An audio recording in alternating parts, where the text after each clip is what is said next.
J'ai pratiqué la chirurgie à Paris pendant des décennies avec le professeur Carpentier et le professeur Charles Dubost, qui dirigeaient le service.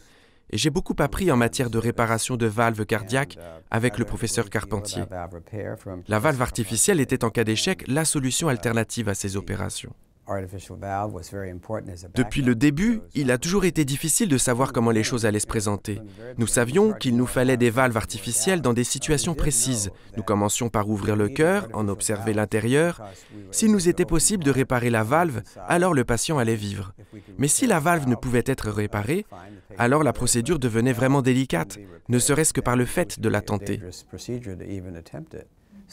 Alors nous avions besoin de valves artificielles non seulement pour remplacer les valves défectueuses, mais aussi pour soigner sans risque celles qu'il était possible de réparer en bénéficiant ainsi d'une solution de secours. Eh bien, je ferai bon usage de ce prix.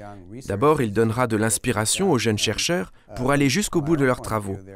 Et puis, il viendra soutenir nos actions dans divers domaines.